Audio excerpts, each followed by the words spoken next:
And there is Clive. Hello, Clive. You're with us. I think you're on muted microphone, Clive. If you just unmute your mic. Can you hear me now? Yeah, that's good. Excellent. Okay, we're all here. Well, we're not all here. We're still there. We've got 19 in the meeting so far, which is great.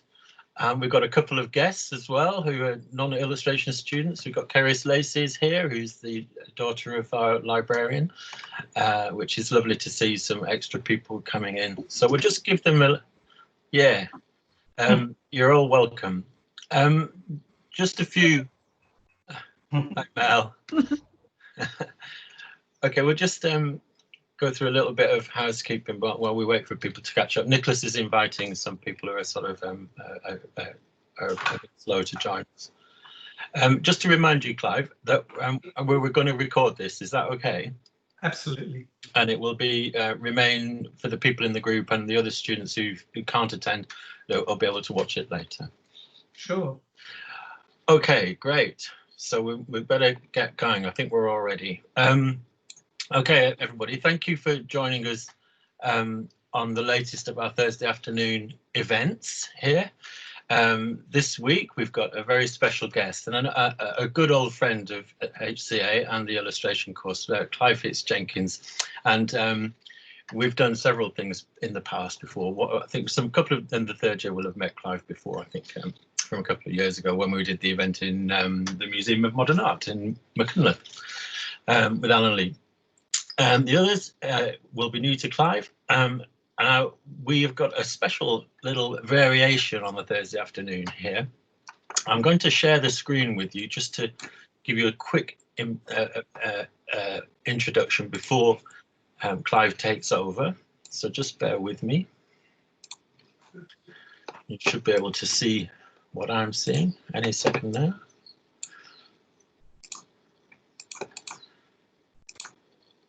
Screenshot. Is that working? Not so far. Can you see your little yeah, you see your image from the Book Illustration Award, Clive? Yeah, I can, yes. Okay, so that means everybody can see it. Right, that's great. Well, Clive has been shortlisted for this year's V&A Illustration Award for his book with Joe Pearson and Design for Today about Hansel and Gretel, A Nightmare in 8 Scenes. So we're really, really thrilled for him and for Joe Pearson as well. And of course, Clive, you'll get to know, is a really great network and a sharer of his work through Instagram and through Facebook. And so a couple of weeks ago, maybe a month ago, I came across this post by Clive where he announces the fact that he's been shortlisted, how excited he was, and he's created this wonderful, what he calls a grotto, which is based on a Krakow Creche, which he'll explain to you a little bit about later. And it caught my eye because Clive talks about being in isolation.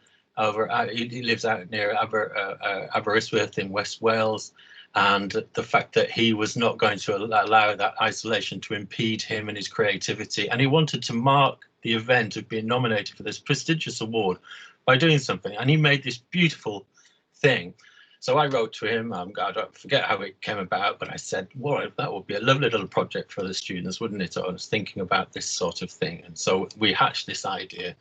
And this is what this event's about. So there's a little taster, a little introduction about Clive and how this came about. So I'm now going to say thank you, Clive. I'm going to leave the rest to you, just as a little marker there. And so I'm going to keep sharing the screen, Clive. And as you need your slides to come up, you just tell me which ones they are, and I'll put them up there. Okay. Yeah. Lovely. Okay, so everybody, this is Clive Hicks Jenkins. Hello.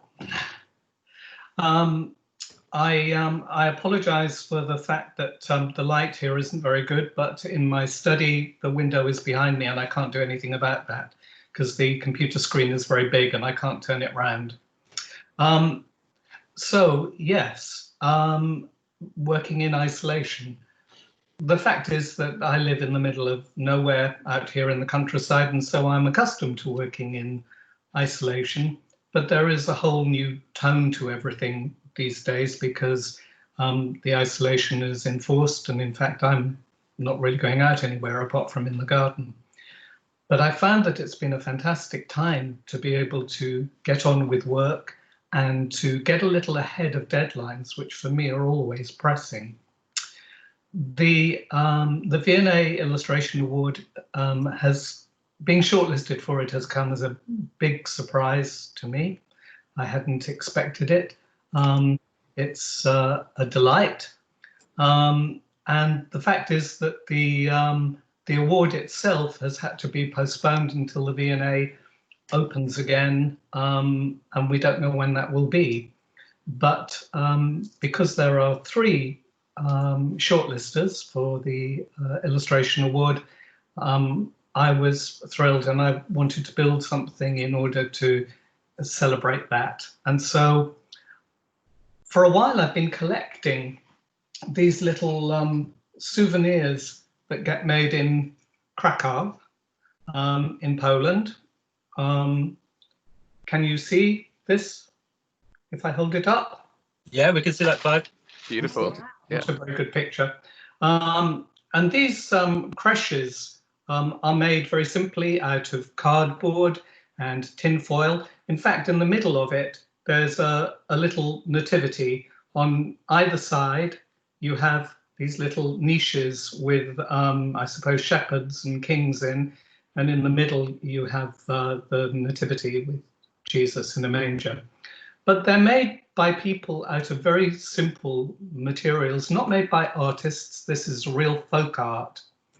And I really admire them. I admire them because they're so simply made. They're made out of available materials. You can see in the picture on the screen at the moment that the one there is made out of even those beaded shapes, are little rolls of tin foil made out of kitchen foil. The angel in the middle is made out of kitchen foil. Very, very simple materials, a true folk art made on kitchen tables and in sheds by people just expressing a love of the beauty of the idea of, for them, the nativity celebrated at Christmas. And in fact, this is a tradition that's been going on for some time. And I have some images of historic creches being carried through the streets in Poland. If you can see the image, Neil, I think I sent one, didn't I? Yes. There you see an image of 2 young boys carrying a very large creche. Creches can be any size, but this one was used as a puppet theatre.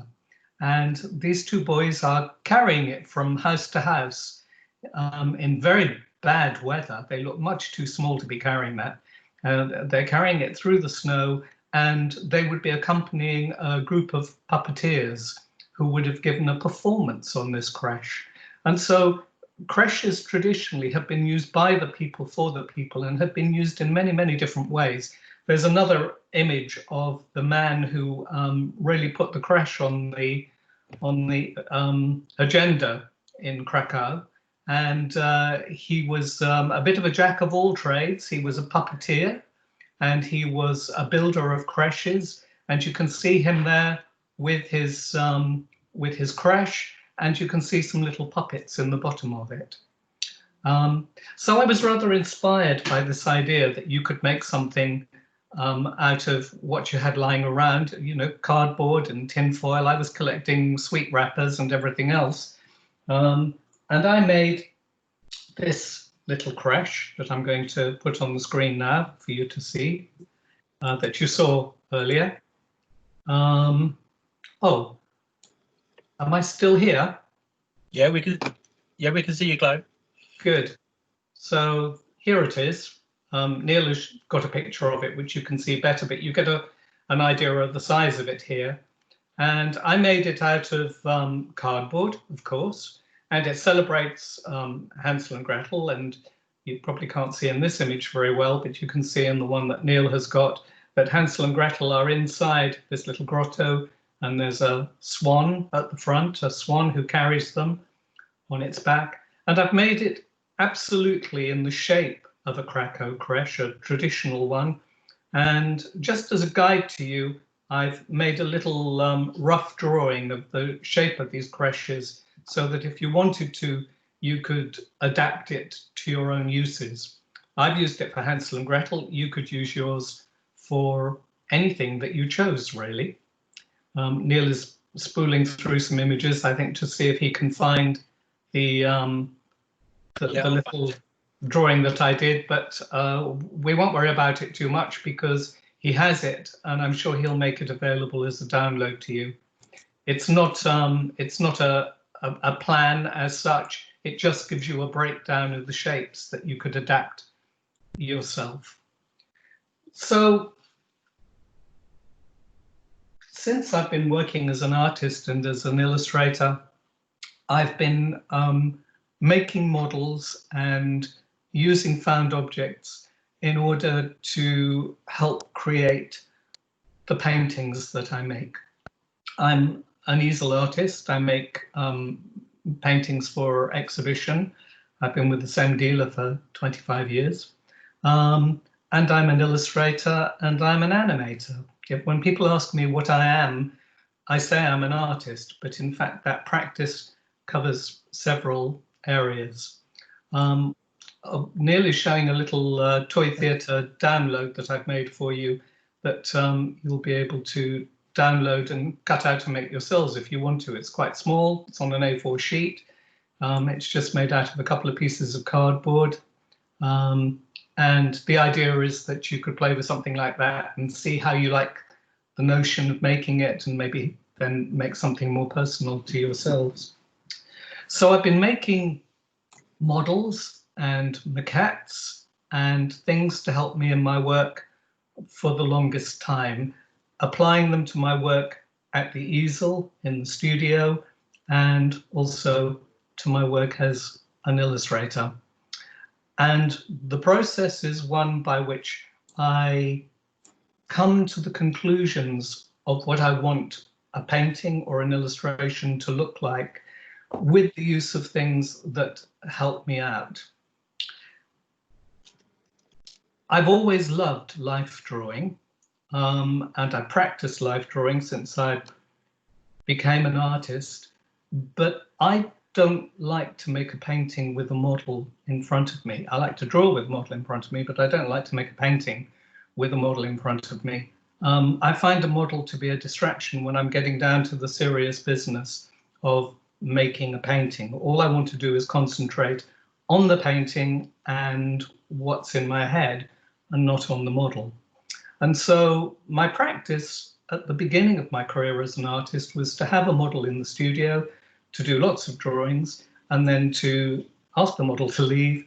And I would make maquettes, which were little cardboard puppets, really, of the figure that I wanted in my painting. And then I would make sketches from that, and then I would make the painting. So the model never went directly into the painting. I always had this process of working and making models, puppets, and then using those.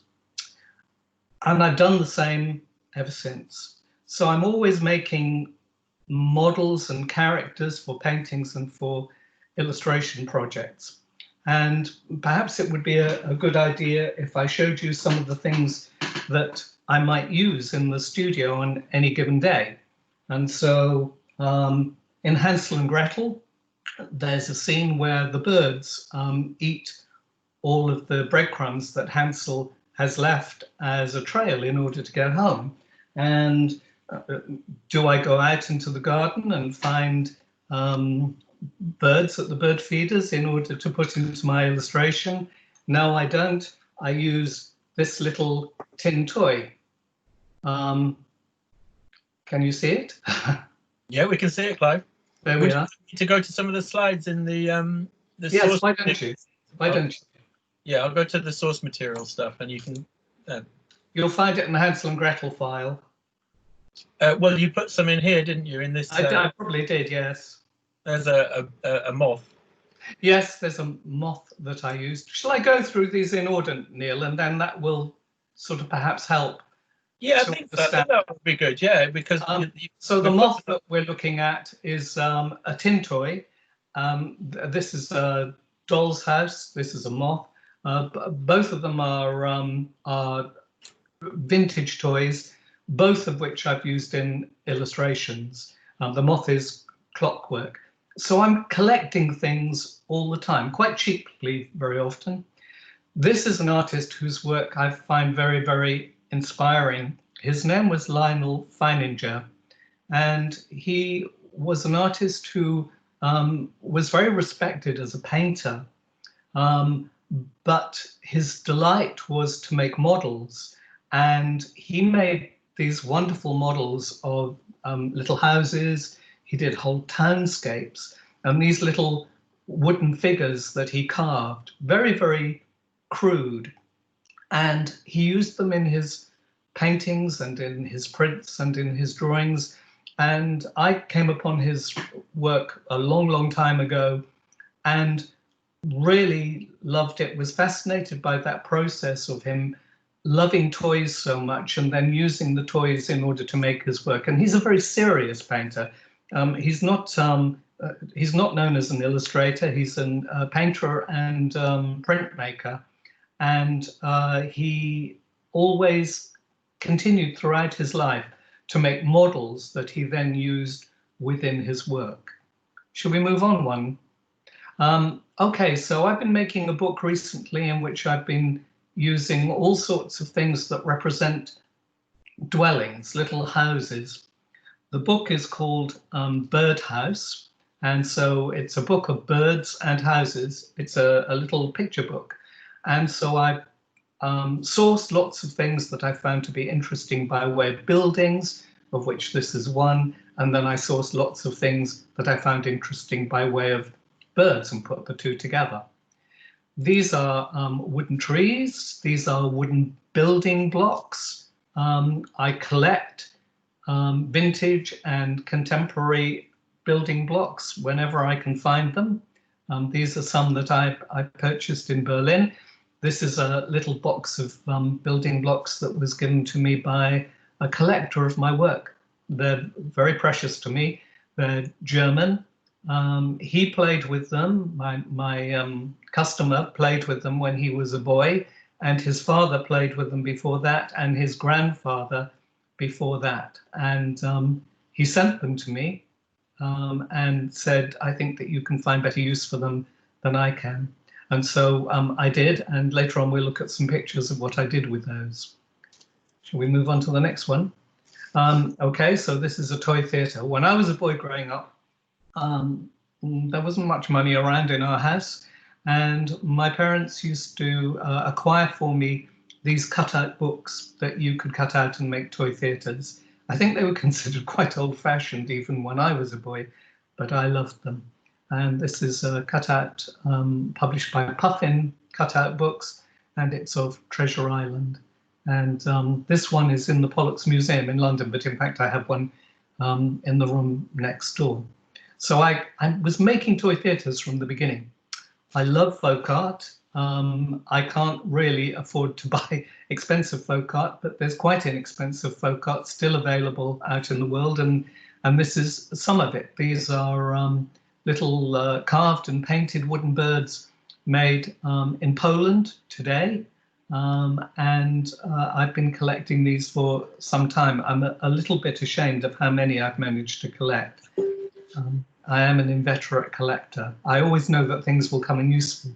This is from my collection of tin toys. You'll think that you haven't tuned into an artist talking about his work, but some mad antique collector. But the reality is that all of these things end up in my work. And so those are little Russian birds, and the little boat at the top right-hand corner is from Spain, and the little soldier sitting on a horse is from Poland. Shall we move on? Now this is interesting. This is called a Putz castle. Putz, P-U-T-Z.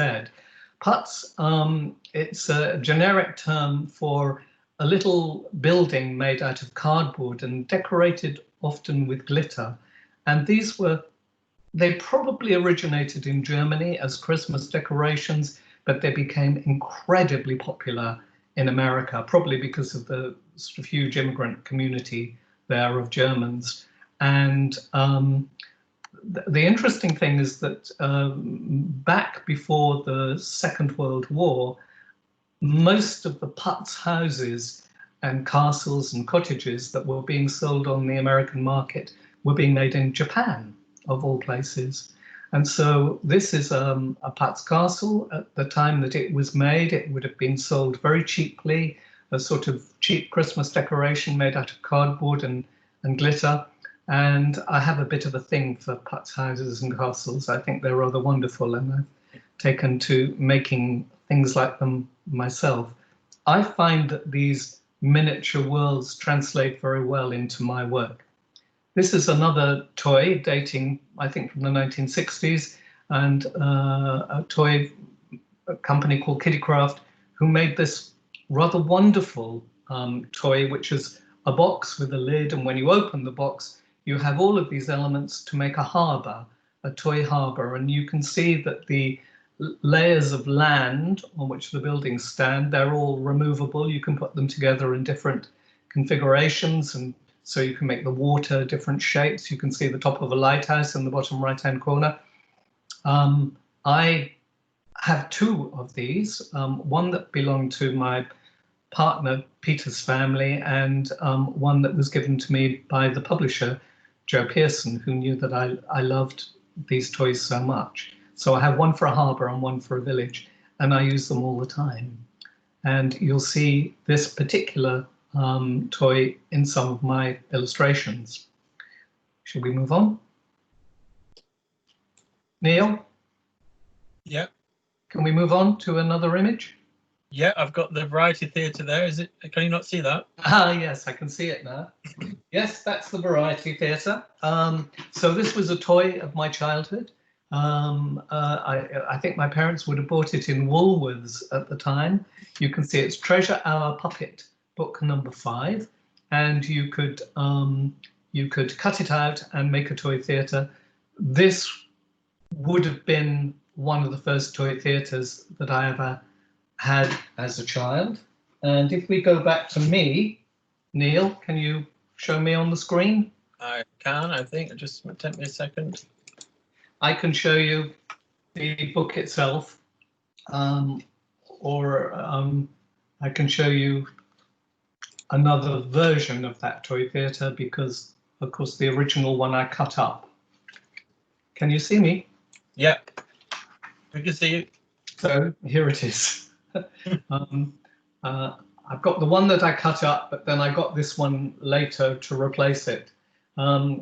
One of the things for me about toy theatres is that I rather love them when they're in book form, because there's just something so beautiful about the books before you cut them up. I think that people who've made toy theatres in the past have often found that they look better in book form than they look when they're toy theatres. This is a beauty. It's a toy theatre called the High Toby, and it was published in the 1960s. And you can see some scenery in the book, and I'll show you some characters as well. Here are some characters. And this is the way toy theatres made their way to the public, in book form. And the idea was that you cut them out and you put them together and you were able to give performances. And this is something my family had to suffer a lot when I was a child, because I would make toy theatre productions and then I would give performances of them with my old record player, which I would use to add music. And I would sometimes make smoke bombs and lighting effects and things like that. And then as an adult and as an artist, I've occasionally been asked to produce toy theatres professionally. And I did one a few years ago for Benjamin Pollock's Toy Shop in London. and I produced a toy theatre of Hansel and Gretel. And it's a tiny little thing. I have one here that I can show you. Can you see that, Neil? Yeah, we can see that now. Okay. So here's the little Hansel and Gretel toy theatre. I'll bring it a bit closer to me so you can see how small it is. I think yes, that's good. I think you've got a slide of that in your Hansel and Gretel folder. So we'll have a look at that. But when you buy the toy theatre, it comes like this on sheets that you then have to cut out. So this is the kind of background to the work that I do, the kinds of sources that I go to, old toys, vintage ceramics, and I pile those things together and the house is full of them. Okay, so what you're looking at here are various items that I've used for books recently. This is a vintage toy farm made out of thin, cheap wood and printed paper. Would have been bought very cheaply in its day, but is quite valuable now. I've used also these. I've got a bit of a thing for vintage Japanese aquarium decorations. They're very, very cheap. Niche. That's great.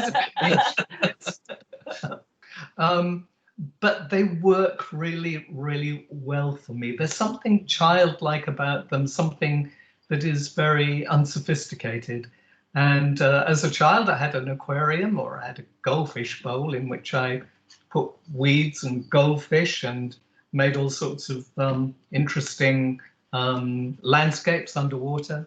And I was certainly using these kinds of things, which I was buying cheaply from the pet shop. I mean, you could literally pick them up for a shilling or something like this. And I've recently discovered them again and have started working with them.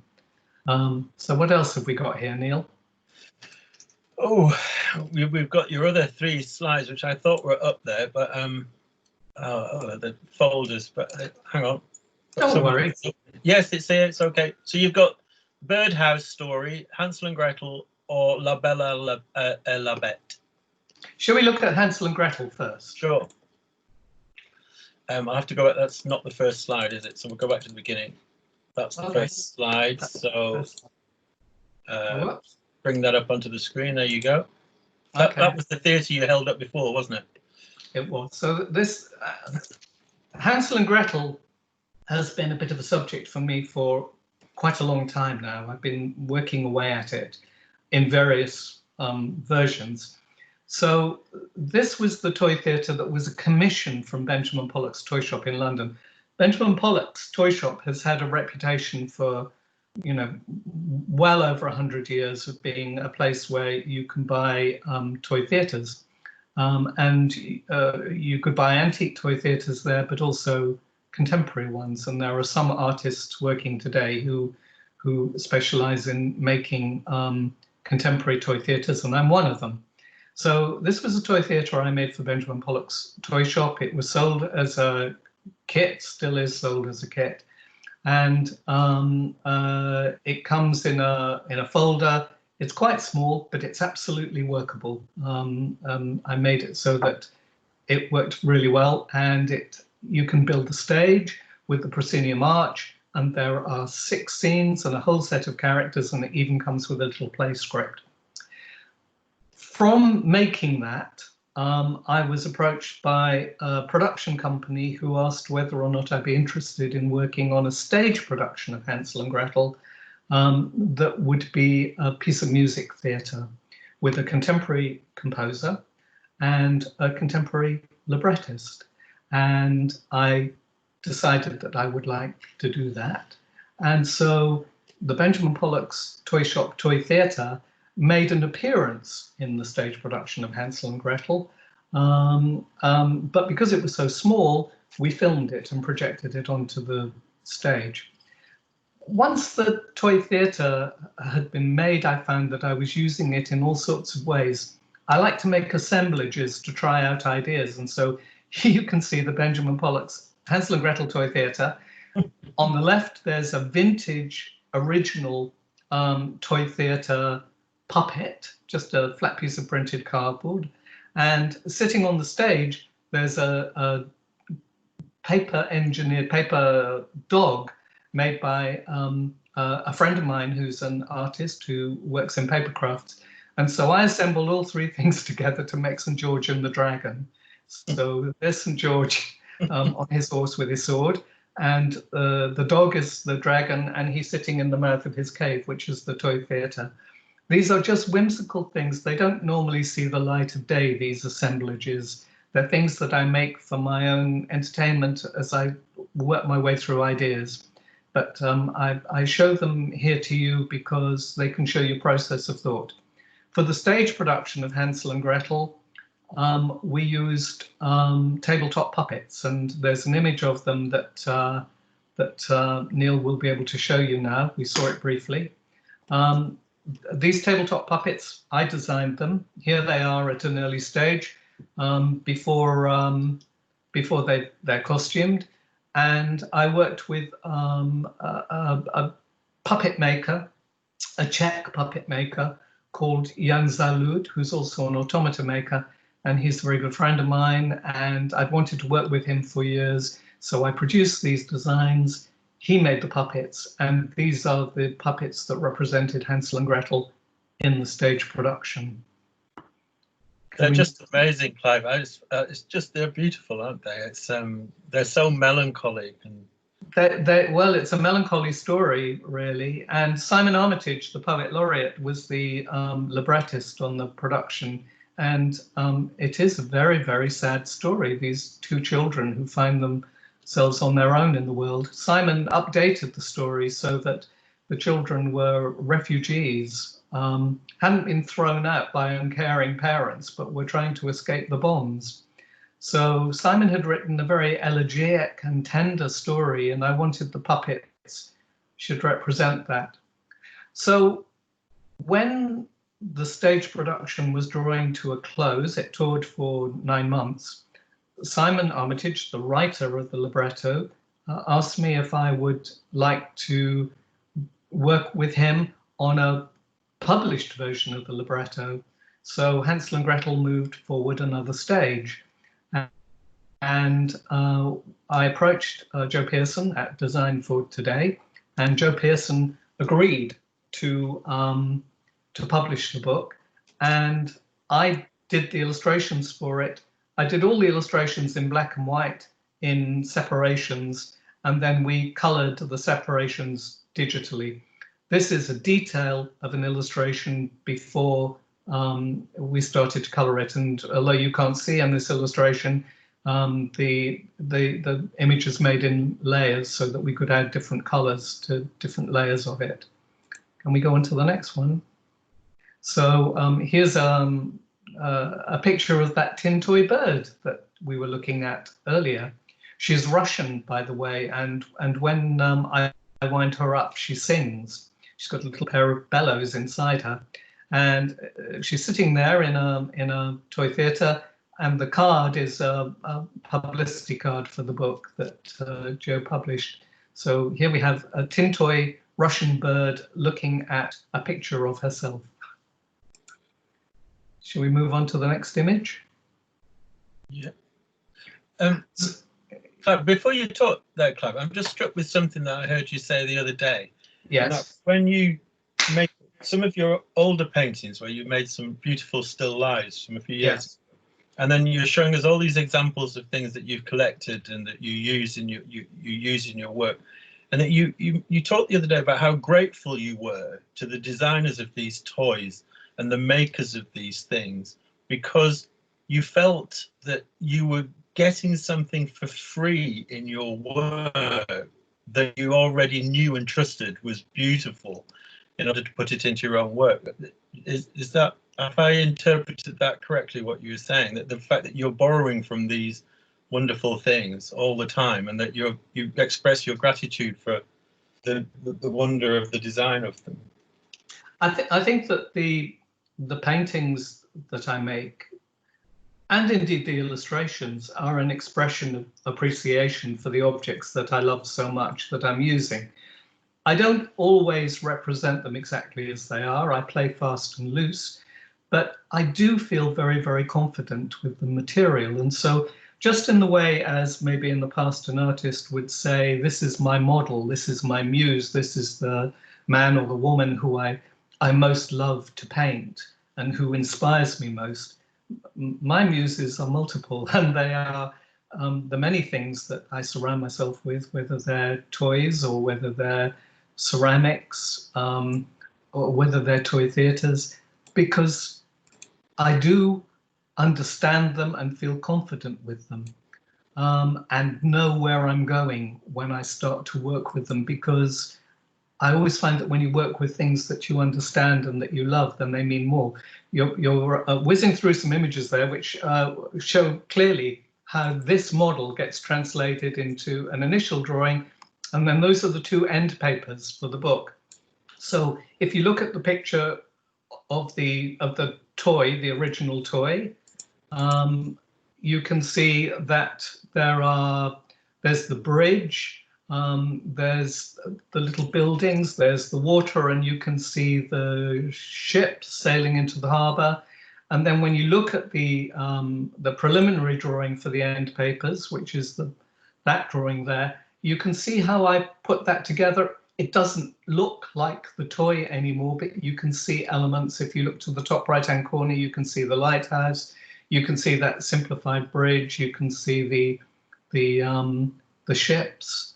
And then when we go on to the end papers, which of course are double spread, then we see the toy translated into how it appeared in the book. The end papers in Hansel and Gretel were very important to me because they set the tone for everything. The first end paper in the book is the top one, the one in blue and pink, and that shows the harbour being bombed. And you can see I used toy cat bombs that are coming down, and you can see the ship is sinking and everything is on fire. And on the right, there's a beautiful archway that's being blown to pieces.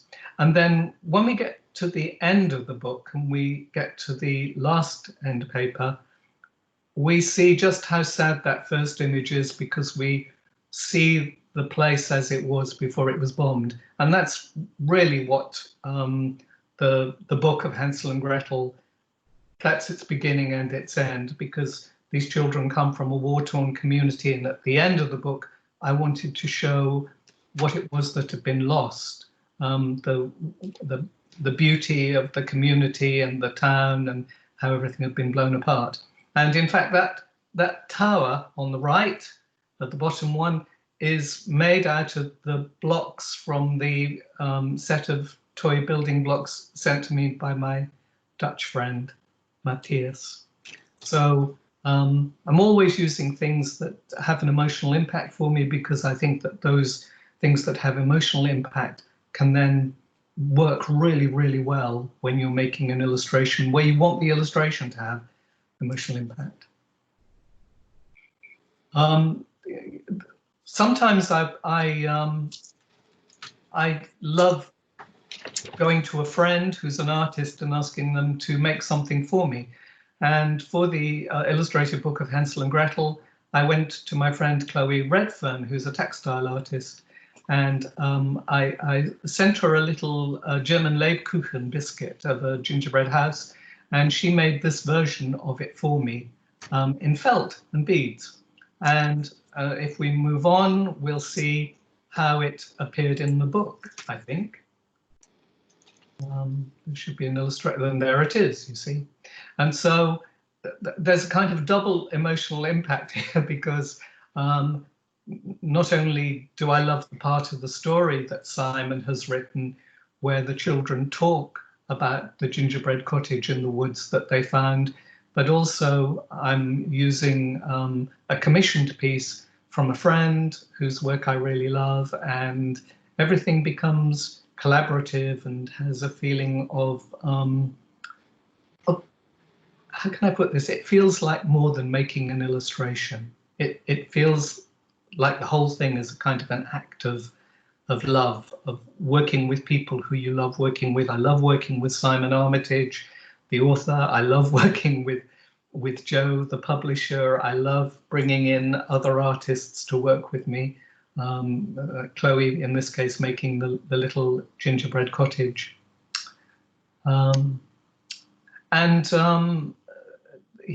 Yes, there's you can see the themes repeating themselves. This image here that is used in the book is in fact a simplified version of the Pollock's Toy Theatre that set the whole thing off in the first instance. And so you can see it's a kind of gingerbread proscenium arch with jellies and sweeties and sugar canes and so on and so forth. So yeah, that's Hansel and Gretel. Okay, so you've got that was great, Clive. I think it's probably worth mentioning, isn't it, that you didn't really conceive the Hansel and Gretel illustrated books as necessarily children's books, did you? No, I'm of the opinion that Hansel and Gretel is not at all suitable for children in a way. What we have to remember is that the Grimm's fairy tales were collected by the Grimm brothers and then presented as household tales. That was the name of the collection when they published it. But they had collected these stories orally from storytellers in the community. And so these people were telling stories, not for children, they were telling stories in front of the fireplaces for entire communities. And some of those fairy tales, they're very dark indeed. They weren't conceived of as being for children. They weren't infantilized in any way. Hansel and Gretel is very, very dark. I mean, in the original production, in the original story, the mother, she's thoughtless, she's unkind, she persuades the husband to act with her to throw the children into the wood, and it's a cruel story, not a kindly story at all. And the children, they go off into the wood and they get captured by a witch, and then they kill her. So they murder her in a way, even though she's pretty awful. They murder her. So when Simon came to write the story, he was very keen to rewrite it. He wanted to create something that felt very different to the original fairy tale. So he wrote this story of poor people living in a war-torn community who were so desperate to get their children out of danger that they sent them out into the world. And that had resonances, of course, last year and the year before, when we were hearing about refugee children, when we were hearing about people getting into little boats and recklessly sailing across open water to try and get to safety away from Syria. Simon was very moved by all of that and brought all of that to the table when we were discussing the book of Hansel and Gretel. So it's not a children's book, as you know, Neil. There's quite a lot of swearing in it, and some of the humour in it is quite scatological. So we didn't write it not for children, but we didn't write it for children. I think that many children, it just wouldn't be for them. But I know that it's a book that's enjoyed by children for whom it's been bought when the parents have known that the children would like it. But that wasn't the consideration. Not a children's book, no, darker than that. But yes, we did make a beautiful book. You did. And I've got a copy of it on my desk right here, which I'll show everybody later. That's great, Clive. Where would you like to go next? You've got Should we have a look at Birdhouse? Yeah, sure. So you could show that image that you've just shown, because that's quite good. This is me using objects around the house to make assemblages. This was me wanting desperately that we should remain within the European Union and making assemblages for my Facebook page and my Instagram. And so you can see lots of toys in that. There are little tin cockerels. There are lead circus horses made by Britain's Toys. There's a creche in the middle. And there are also some little wooden buildings that come from the Erzgebirge region of Germany, where they make wooden toys. And so when I was making these assemblages, thinking about the European Union, I began to realize that I had an idea that would put birds together with houses. And you can see it in this image. You can see the birds over the houses. And I thought that that would be quite nice for a little picture book. And Joe had asked me at Design for Today to do a little picture book. It would just be 15 or 16 images in a very miniature format. And he said I could use whatever subject I wanted to use. And I decided that I would go with the title Birdhouse. And there's no text, it's just images. And so we'll just spool through it relatively quickly. I used various things, including the little chenille bird here, you can see. It's a tiny little thing in reality. Here you can see me drawing it. So there's the bird, and there I'm trying out ideas. And you can see also a little Polish wooden bird next to it. And I loved the idea.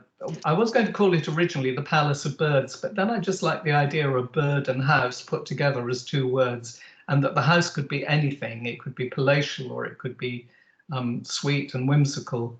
And that's how the book came together. Let's move on to another image. So here are some Chinese chenille birds purchased on eBay in a box, the way they arrived. And you can see that on the right, there's a very pretty one in the middle that's red and white and pink and purple. And these are very fragile. And they're not making them anymore. They were really skilled work, the people who made these. And they must have had tiny fingers because the things are so small. But if you move on, Neil, we can see the image that came from that afterwards. And there it is. So here we have Birdhouse, which is a combination of one of those little chenille birds, in fact, the one we were just looking at, and a little pagoda made in Japan, used for aquarium furniture. I think we saw it earlier, didn't we? We did, yes. You saw a China version of it. And so the whole idea is very sweet and whimsical. It's the idea that birds live in houses or come to houses, and I put them together in different combinations. Should we see another? Oh, there it is, yes. I knew I'd seen it. Yes, there it is. There it is. Okay. So this is, I don't own this. I wish I did. This is a little piece of folk art from America. It's called chalkware, and it's literally plaster of Paris made in a simple two-piece mold and painted. And I just loved it so much. I found that on Pinterest. And if you move down, we can see. I think it's a repeat, that one, isn't it? Yes, it is. I should have given you. Oh well, there it is at the bottom. You can see the beneath that, Neil. You can see that's the image that I made from the. Yeah. Sorry, I've got an extra slide in there, which that's my fault. Sorry. No, it's not your fault. It's fine. So this is the back page of the book, and I do change things. You know, I might find an object or an image that I like a lot, but just drawing that or copying it, that doesn't, you know, make an illustration or make what I would need for the book. And so I have no concerns at all about taking ideas and just reworking them and rejigging them until I get them to be what I need them to be. There is source material, but I feel very free to be able to do what I want with it. And the other thing that I find, and I'm sure that as students, you will find too, that when I know an object really well, I draw it better or I paint it better. And so I draw and paint things over and over and over and over again. And sometimes I'm drawing and painting things that will never make it into an illustration or into a painting, but I'm just experimenting to see where they take me, whether the image is something that I can work with and live with and that will come together well. So I made 16 of these little images for, that we just saw is a beautiful little tin plate Russian chicken, and she appears in the book as well. She's standing on a head that's by a friend of mine. That didn't make it into the book, but I just love the, we're talking about the beauty of objects. These Russian tin toys really are beautifully made. The mechanisms in them are absolutely fantastic. They really knew what they were doing. But also the lithography on the tin is so beautiful. I love the design. I love the colors. There's just something so perfect about it. I look at that and my heart swells because I think it's so beautiful. I love the combination of yellow and blue and red and black. It's a real piece of folk art, and when you wind it up and she gets going, she just hops all over the place like she's a mad chicken, and I just love it. And so it's the pleasure of having those things in front of you and drawing them. There might be a drawing there somewhere, a photograph of the drawing for it. I don't know, maybe not. It's there. I can see it. There it is. Yes. I'll just enlarge that and get down to its there. Oh, that's my Russian singing bird. There she is. That's her in progress. And so, you know, I'm changing her. I'm making her what she needs to be in an illustration. There's the Russian bird again. I do so love this Russian singing bird. I just think that she is so jaunty and beautiful. And for the book, I made her a little Byzantine palace to strap on her back so that we had a bird house. And so she's a bit of a star, this one. She's turning up in various things. Oh, and there's another assemblage I made for Europe, which is full of toys. You can see all sorts of interesting things there. The toy in the middle is a Spanish clockwork dog that pushes a ball. The chicken in the middle is something that somebody gave to me a long time ago. It's from China. It's made out of plaster of Paris, and in the cockerel's backside you insert a pencil because it's a pencil sharpener. So you can sharpen a pencil in the cockerel's bottom if you're so moved. It should do a loud shouldn't it, when you do that? So maybe now to finish up with, we'll look at Beauty and the Beast, which is my current project. Sorry, that's not the beginning. That's the beginning. Okay. La Belle et la Bête. Is that okay? Is that what you? Yes, that's great. This is a very old film made in black and white. It was made in France at the end of the war, the Second World War, by Jean Cocteau, who was a poet, an artist, and a playwright, and a great hero of mine. I think he was an extraordinary man. Interestingly, I don't think I would have liked him very much. He comes across as being rather arrogant and difficult to like, but his work was beautiful. And he made a film of Beauty and the Beast that, for me, it is absolutely my favorite film of all time.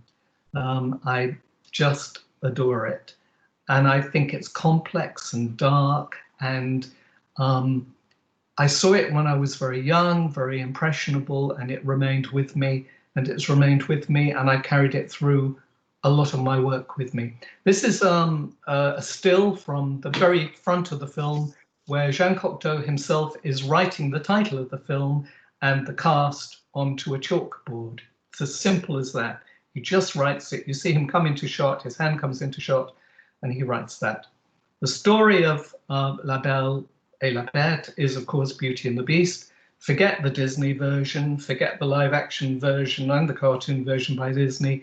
This is quite different. There are no singing teapots or anything twee like that. This is really dark and beautiful. It's a kind of dark jewel box of a film. And here we have Josette Day, who played Beauty. Josette Day was an actress who had been a dancer, and so she's very elegant in the film. She wears costumes beautifully. Her lines are very simple, and she delivers them with great dignity. And there's the film actor Jean Marais, who is playing the Beast. And this is the first time in the history of film that a makeup was done in this particular way. Prior to the makeup that you see here, when people had played werewolves and things like that in films, they had just glued fur to an actor's face, which was very uncomfortable, and really, you know, people looked pretty ropey in those makeups. Whereas Jean Marais was a stage actor, and he knew the tradition of how you make wigs by lacing hair onto net. The ventilated net is much more comfortable to wear when it's glued to the skin with the hair knotted into it.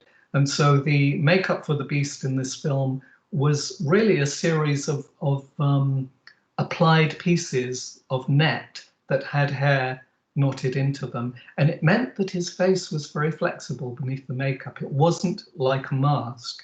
And yet at the same time, you could see his eyes. He didn't wear contact lenses. And so the performance of Jean Marais as the Beast, I think, is incredibly moving. And it's not looped afterwards. It's not dubbed. It's his voice that you hear as he's acting it. So it's very visceral. You feel. Jean Marais said afterwards that he suffered for the film. Having the face applied was not comfortable. He couldn't eat properly because he had dentures in. He said that it was painful and tortured, and he was able to put that into his performance as the Beast. And I think all of that shows on the screen. And you need to see the film for yourselves, perhaps. I think that perhaps for today's audiences, it would seem strangely old-fashioned, but I think it's a work of art. So I've decided, together with Joe Pearson, that I want to do an homage to Cocteau's film of Beauty and the Beast. It's going to be a picture book. I don't want it to be, you know, like a graphic novel adaptation of a film. I want it definitely to be a picture book, and I want to open up the film and do it in a different way that honors Cocteau, but at the same time, you know, makes a book that anybody who doesn't know the film would enjoy. And so I start off with making drawings and maquettes. That's my maquette of a beast there in the middle, and I'm playing with various ideas.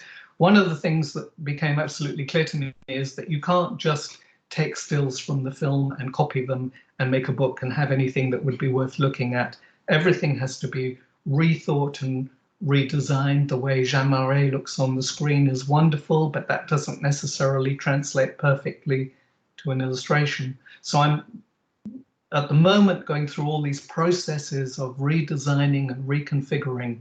I'm watching the film frame by frame. I'm making sketches of the scenery. I'm going to build models of the scenery so that I can get angles on the scenery that the director didn't use in the film. Here's a drawing. This is a bit of a key drawing for me, where I've done a preparatory sketch of the beast hunting. And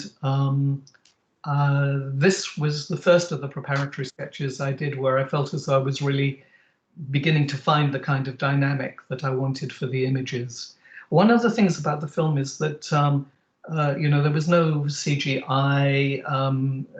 What you see is any special effects are there in the studio being performed in front of the camera, which is why the film is so poetic. But Jean Marais is very hampered in his heavy costume, and he isn't able to move very fast. He's rather elegant and stately. And so in the book, I have to find other ways to show him. In the film, he goes hunting a deer to eat, and he's very ashamed of it. He doesn't want to do it in front of Beauty. He doesn't want to show himself to be an animal who kills and consumes. And he runs away into the distance. And in the film, they cut away because he can't run very fast. And so in the book, I feel able to show the kind of lithe flexibility of a cat and the power of him. So I'm making a whole series of images for that sequence, and this is one of them. It strikes me that he's more cat-like in your version and more bear-like in the original film. Is that fair? It's absolutely fair. When they made the film, they had all sorts of ideas about what animal he was channeling, and Jean-Marie had a dog, and he took the dog, which looked like a kind of Welsh collie cross, to the wig maker, and they used the patterns of fur on the dog as the patterns of fur on the beast's mask.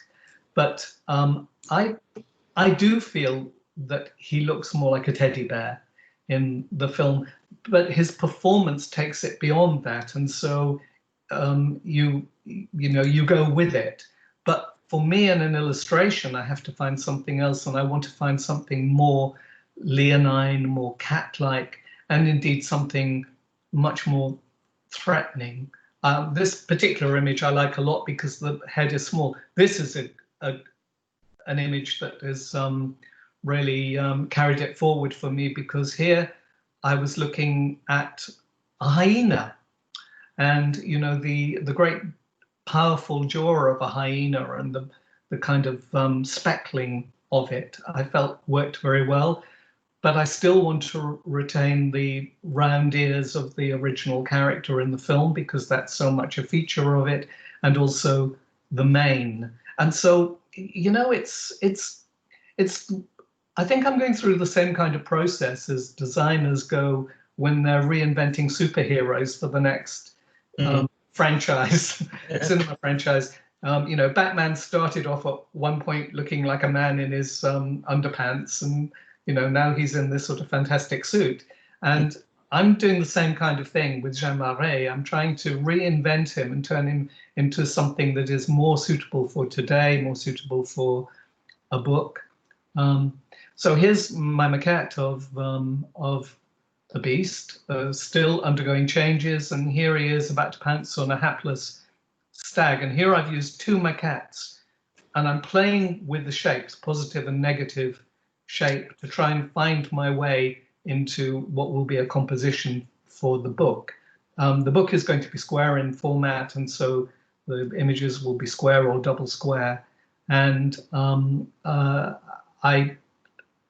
I love the square format, but it means that you have to be absolutely on your game to make it work and to make sure that the positive and negative shapes sit well within the space. The film is very dark. Its interiors are very dark, and so it's not a film of light and brightness. It's a film of shadow and glitter. And so I know that this book is going to be quite dark. The film is in black and white. We're going to be using color, but I'll use limited color.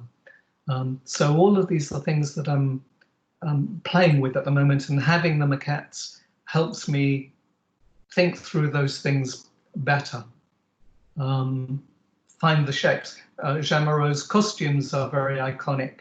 The broad shoulders, the long sleeves, the ruff that stands behind the head, the rather shapely jerkin that he wears, the bucket boots like a cavalier. All of those things I have to reinvent and work into what I'm doing. And some of the starting places for images, I make assemblages, and I can see that you're just coming up to them there. So these are, this is playtime for me as I'm working on a book. This is for La Belle et la Bête. There is no lion tamer in La Belle et la Bête, and no tiger either. But what I'm doing here, I've got a series of 19th century toy theatre scenes and my own collection of toys, and I put them together in combinations just to try things out, to feel how a scene might look that's set in a ruin with the countryside beyond, and a character in the foreground. And my beast is going to go on all fours a lot of the time. And so, you know, here I'm playing with the idea of the beast first meeting Beauty's father, who just happens to be a painted lead toy of a circus showman. That doesn't matter. For me, I'm just working out ideas and scale. And I find these processes these days where I put things together to be hugely useful when I eventually put everything together. Should we have a look at another one? Yeah, the farm on which Beauty lives is very picturesque in the film, set in the French countryside. And so I'm just playing with ideas here for representing that in some way. There's no scene in the film where Beauty milks a cow, but there may be one in my book. I have no problem with that, you know, I'm taking things that are not in the film, because one of the wonderful things about the film is that I feel as though I know what's going on outside the frame all the time in it. It's such an exciting thing to watch, because you feel as though the places that are being represented, even where the camera doesn't go, your imagination can carry you. And so you see fairly limited elements of the Beast's castle. I want to go beyond what we see, and I want to be able to carry the viewer with me, and the same with Beauty's farm. And here's another image, again, a little toy theatre scene in the background and a German toy in the foreground. In the film, Beauty doesn't travel in a carriage, she travels on horseback. She'll travel on horseback in the book, but just for the sake of trying things out, I wanted to see what would happen if I put her in a coach and maybe had her against a landscape that was rather romantic and ruined. Nothing is out of the game at the stage at which you're putting together the ideas for something like this.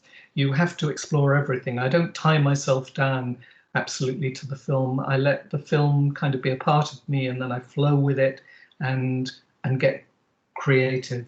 There's no creative pleasure for me in thinking that I'm going to take the film and just turn it into a book. I want to take the film and turn it into a new experience, but the film is the thing that inspired me. And here's Jean Marais toward the middle of the film, where he's been out hunting and he's killed a stag, and he's come back into the house and he's wandering the corridors at night, and his paws are scorching and burning, because of course he's turning from a man into a beast because he's been cursed.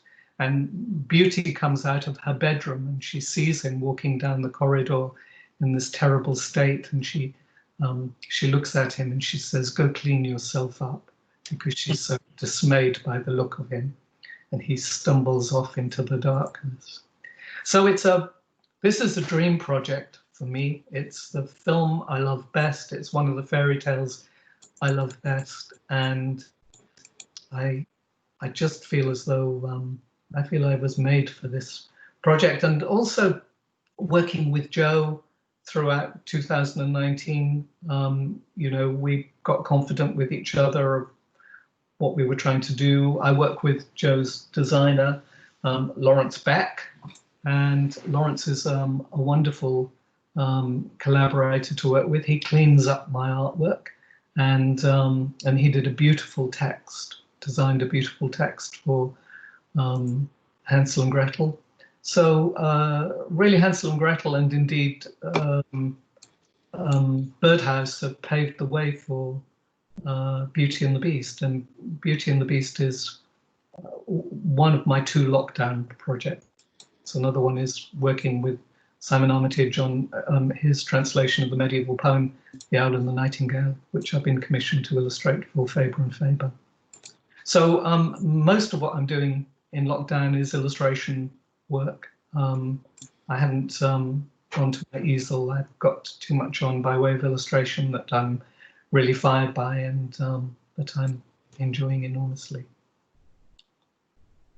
So. Wow. Fascinating. I was quite I rather galloped through all of that, but I hope you get the idea of it. I've got this to show you. Look, this is a wonderful little toy.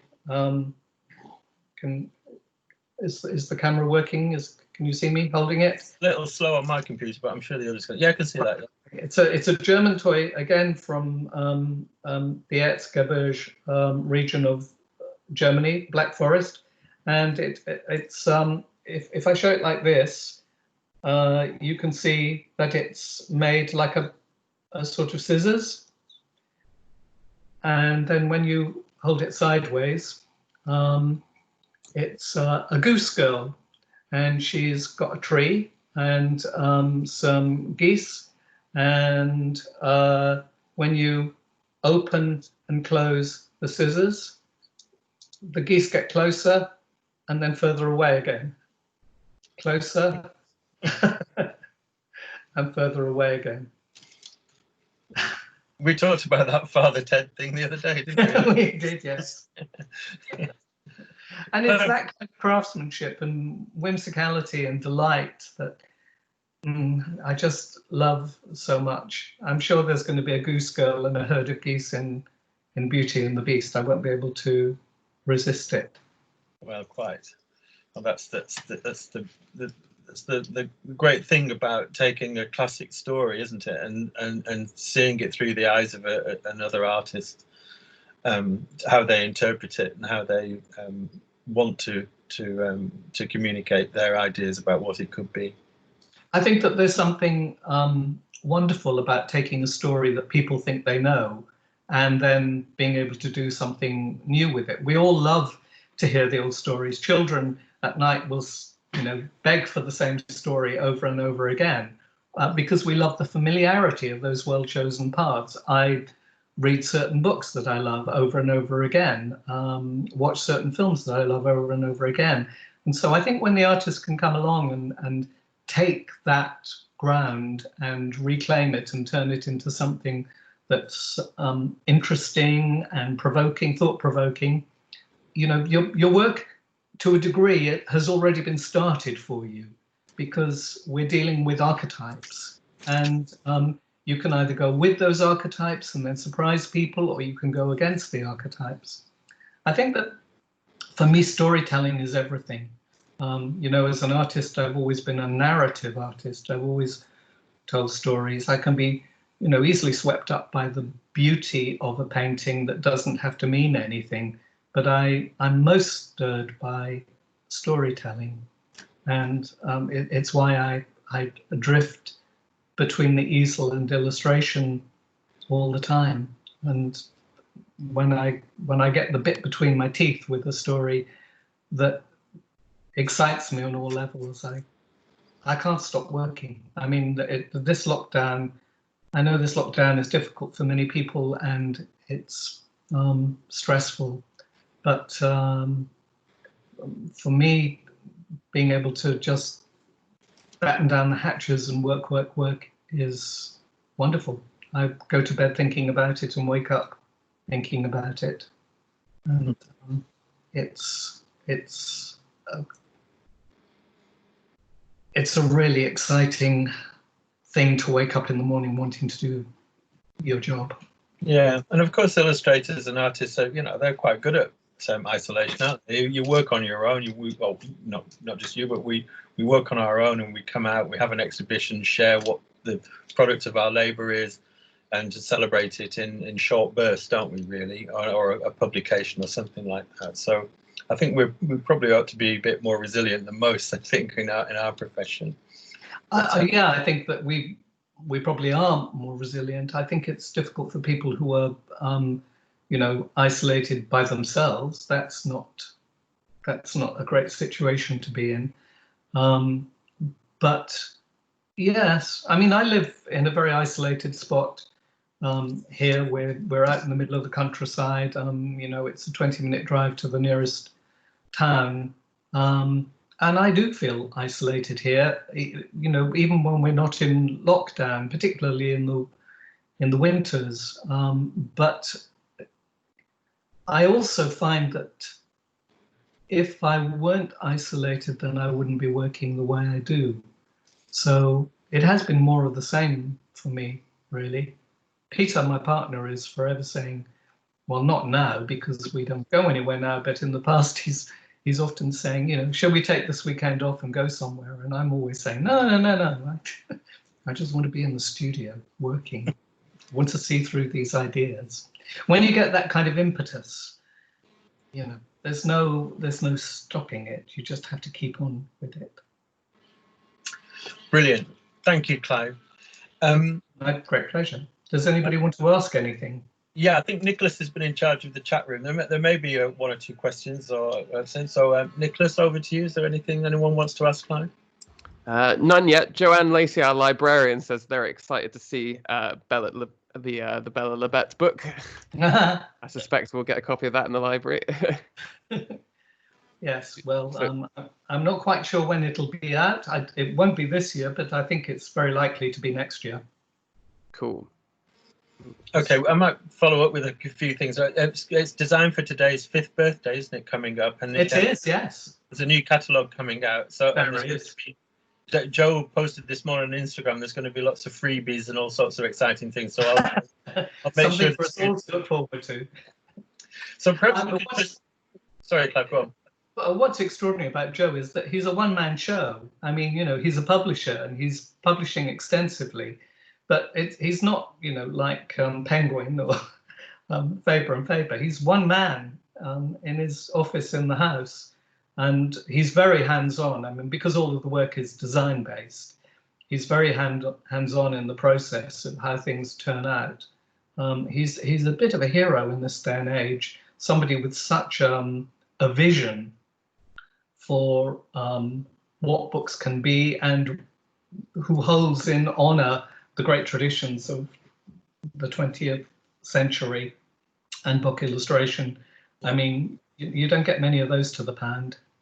You certainly don't. As students may be familiar, we've got a few of the Design for Today things in the cabinets at the top of the stairs as we enter into the studio. Those are the sort of things that Joe does. He did come to our CMYK event last year in Hay, so some of the 2nd and 3rd years will know about him, but we'll do a little bit more on Joe later on.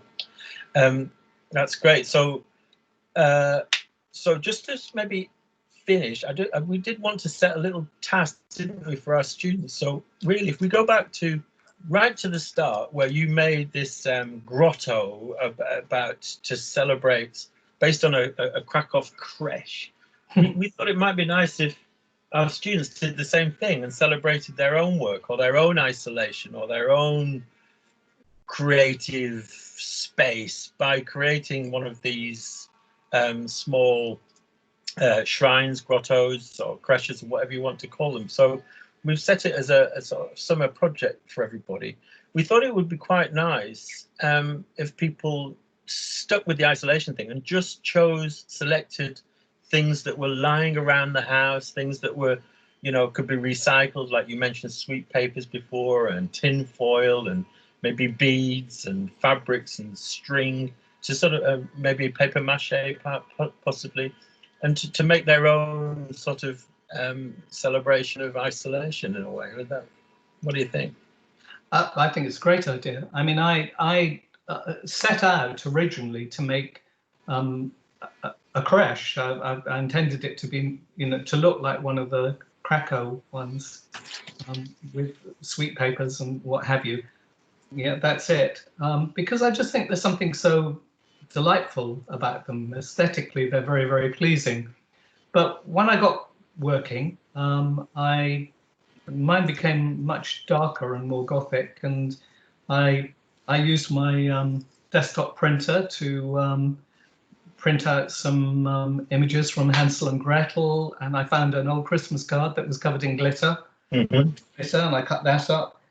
Basically, it was all made out of very, very simple materials, reinvented into something new. I think the use of materials is everything. You know, everybody has something lying around the house, whether it's you know, an old cardboard cornflakes packet and some gouache paints. The simplicity of the materials, I think, is the important thing with it. Oh, that's beautiful. This is one of Marian's. Yeah, Marian made a few of these. She called them shrines. Yeah, and they're just cardboard taped together with masking tape, and then she's just put a thin layer of paper mache over the top and then just painted them.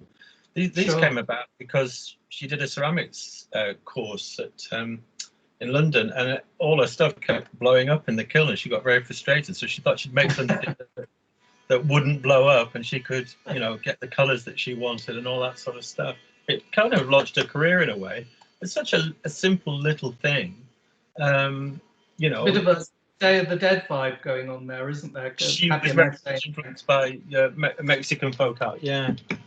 And so we thought that it might be a nice little fun project for everyone to do, and perhaps we could collect them together when we do eventually come out of lockdown, and maybe have some sort of exhibition of all these things. That would look wonderful. Maybe we should maybe we should get you to judge a winner or something, or have a little competition out of it. That would be a nice thing to do as well. Maybe we could do that. Well, that would be a privilege. Okay. We've had some questions roll in, if you've got time for it, Clive. Okay, Nicholas, over to you. Great. Lovely. All right. Melanie Gale has asked, what media/brand do you do your coloured sketching in? Okay, it's no secret. I use Faber-Castell Polychromos pencils, and there's a reason for using those. I work the pencils very, very densely. So I did a lot of research because I was having trouble with densely worked coloured pencils, that they bloomed. They were giving off a dust under glass once they were framed, and it's very disfiguring. And it brushes off. It's almost like talcum powder, but you don't want to be selling works to people and then them contacting you and telling you that they're blooming. And so I did lots of research, and I wrote to factories, and I chivied and badgered, and I discovered that a very few brands make pencils that are a combination of oil and wax, and Polychromos are a combination of oil and wax, and that suits me down to the ground because they don't bloom. I also love the density of the pigments in them. I've tried just about everything on the market. I don't like watercolor pencils because I don't really want to add water and soft effects that way. Polychromos, they come in a wonderful range of colors.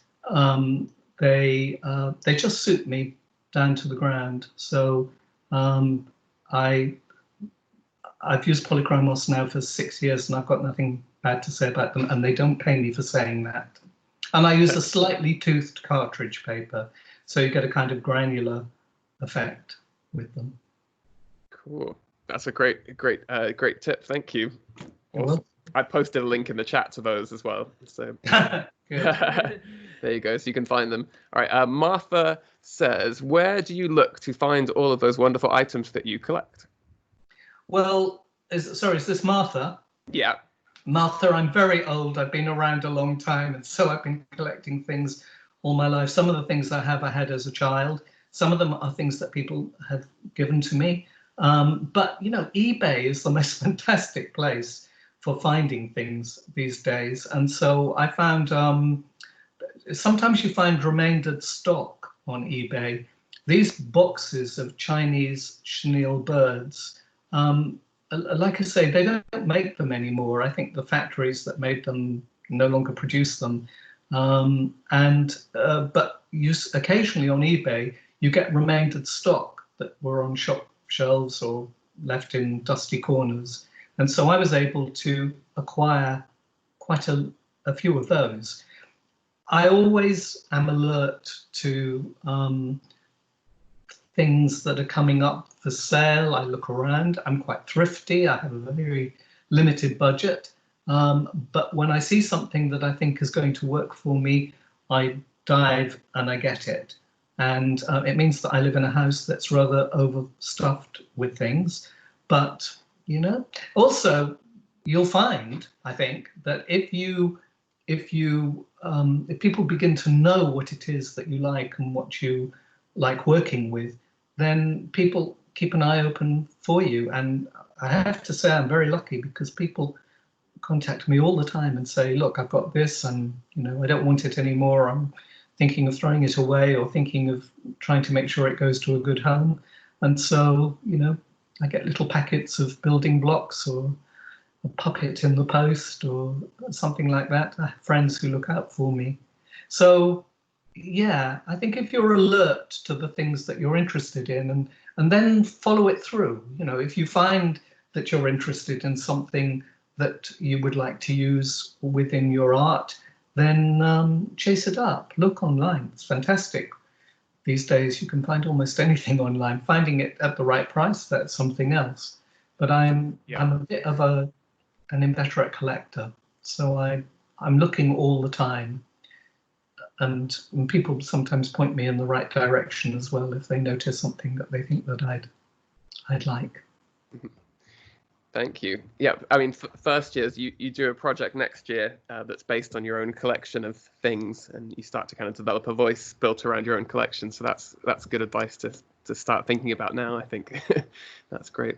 I think those things very often evolve, gradually. It's not like you make your mind up to go down this route or that route. It kind of evolves more naturally than that. Yes. Yeah, I think you're probably right there. Yep. On that subject, I'll skip to this one. Megan says, did the places you got the items from also inspire your work, or was it just the items themselves? Right. Okay. Well, the places where the items come from sometimes are significant, and it's more significant when those items come from people you know. So at the beginning of my career as an artist, when I was doing a lot of still life work, I was painting ceramics that had belonged to my family. For instance, I was painting Staffordshire a lot because I had lots of relatives who had Staffordshire figures on their chimney breasts, on their mantelpieces. I was painting the china that my family were using. So I did a painting after my dad died. I had to clear his house, and my sister and I divided things between us, and so lots of stuff that had belonged to my mum and my dad went to my sister because at that time she had a house that could take more, and I took very little. But I took things that meant a lot to me emotionally, and I took my dad's coffee mug. It's a little tiny, what they call a coffee can, very small china cup decorated with a spongeware. And I painted that as a kind of memorial to my dad because I didn't want to do a painting of my father, but I wanted to paint something that kind of conjured him for me and that he touched and that meant a lot to me. And so I painted his mug. And that's just one story among many of things that I painted in my time, things that have belonged to friends, things that have belonged to family. I don't really paint for my dealer, my art dealer, or for people who I don't know. I paint for myself. So the paintings that I make, they're to stir me, they stir my emotions. It doesn't matter to me really whether anybody looking at that painting knows that that's my father's coffee cup or that's my mother's Staffordshire dog. That part of the story isn't of interest to me, what other people think of those things. But I think because these objects mean so much to me that the paintings and the artworks get freighted with my feelings about them, and that makes the paintings stronger or have a different tone or have a feeling that people look at and in some way respond to. So where things come from is really, really important. And the people who give me things, that's important too. An object that I paint will always be better for coming from somebody who I love. That's a great answer. Yeah, I think, memory and the things we collect and how we got them objects are just repositories of memory for me. It's not just the object, it's the memory it holds. Nice.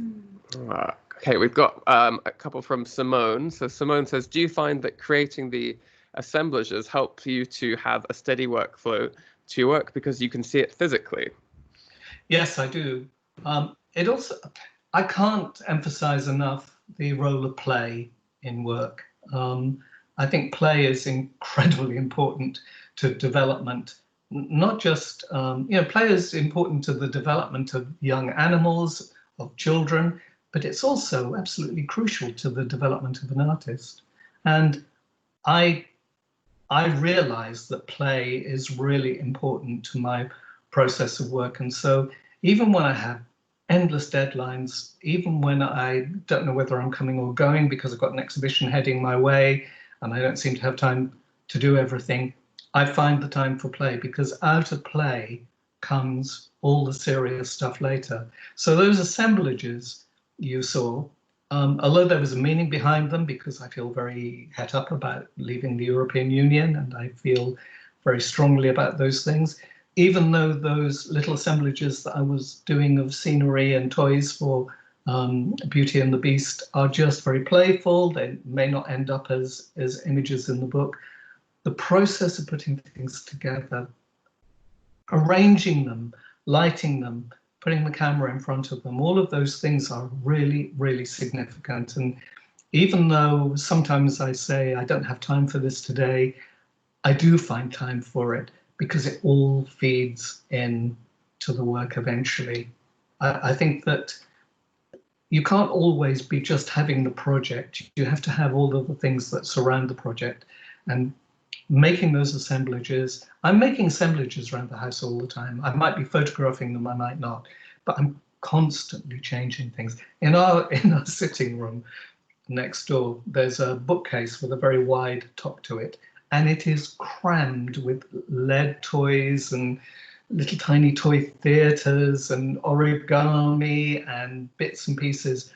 And Peter, my partner, is always walking in and saying the fairies have been in at night and moved it all around because it's all changed, and it's me.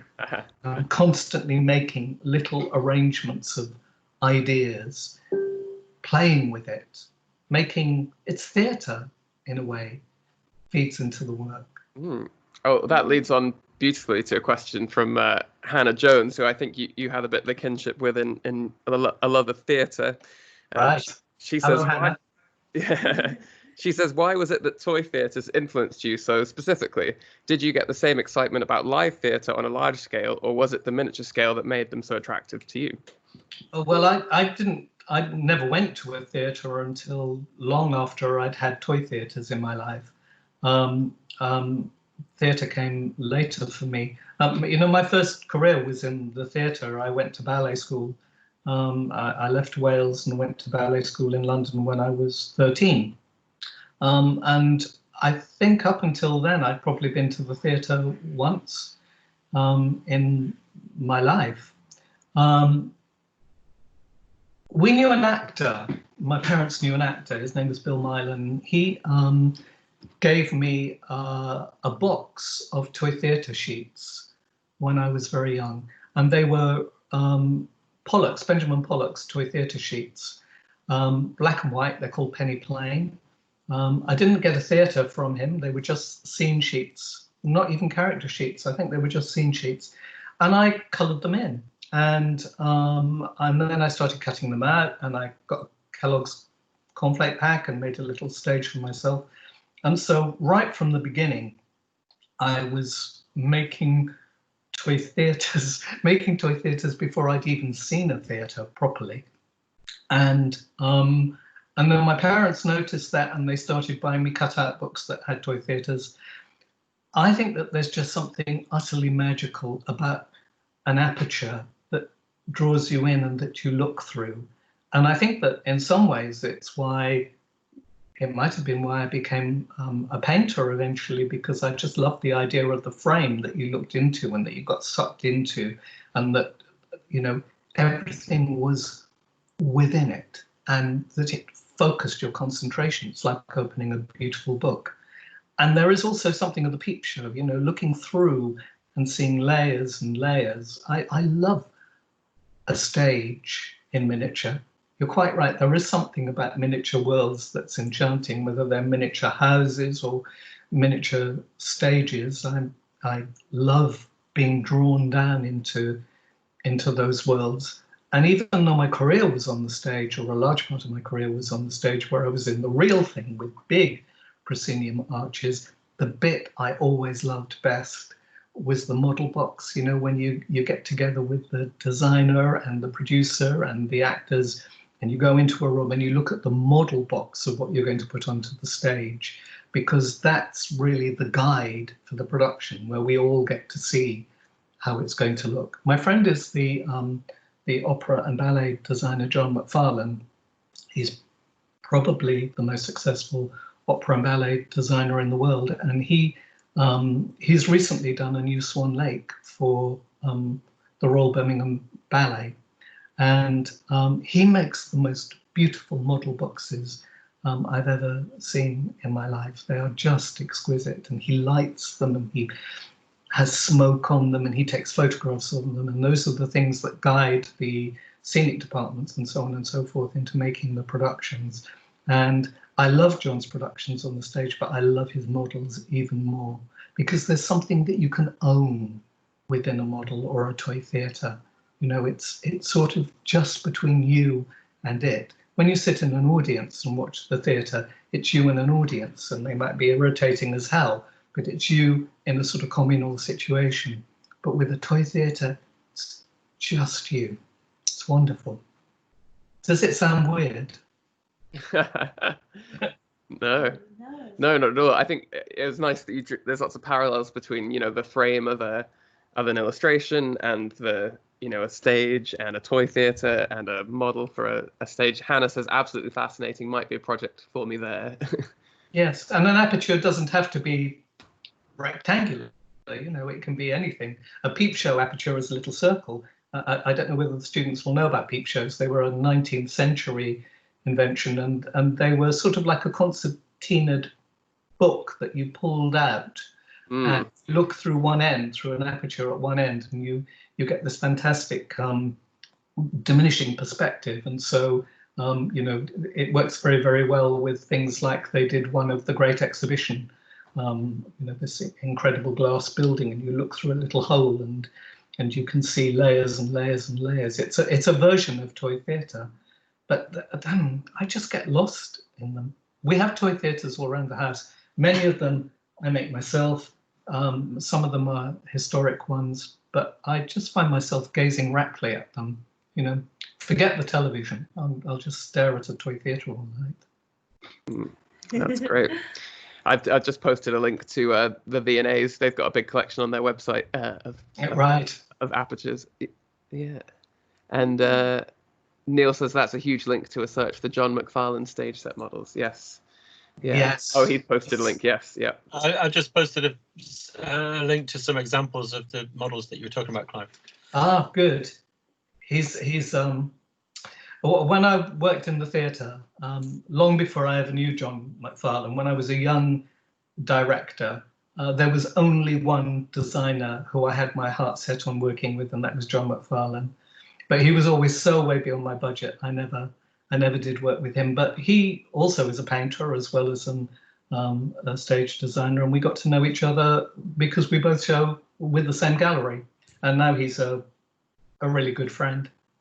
But he's in lockdown, and you know, he's got, normally John has got like sort of 4 years ahead of him stretched out with designing for the stage, but everything's in lockdown and productions have been cancelled, and so he's back at the easel and painting beautifully, and we talk to each other occasionally about lockdown and isolation.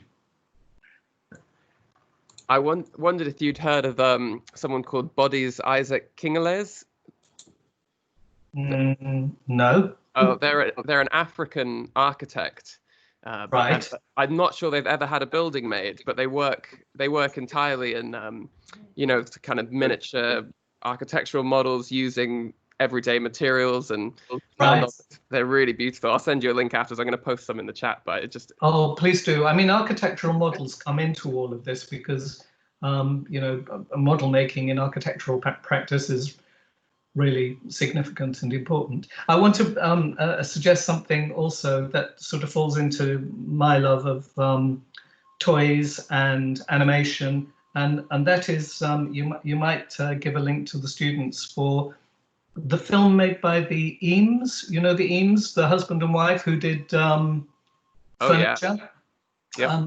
They also made beautiful films, and they made a lovely one called Toccata for Toy Train, and it's absolutely wonderful. They managed to persuade museums all over America to give them temporarily tin toys, toy trains, old vintage toys, and they made, it's about an 8-minute film that's a sort of travel journey of a toy train through a landscape. It's absolutely out of this world. Wonderful. I know, we'll find a link for that, Clive, and put it up. But yeah, it's beautiful, isn't it? Yes. Okay. Maybe we're coming. How are we doing, Nicholas? Are we coming to the end of some? We're going. Yeah, I think we could say that's good. Yeah. Yeah, we've Thank got you a long time. Thank you so much, Clive, for such generosity with your time. I'm sorry, I've gone a bit beyond the time limit. Oh, well, that's absolutely fine. It's better. It's good for us. Okay. But maybe everyone could just unmic and just say cheerio to Clive and say a quick thank you to him for this lovely part of our lecture series.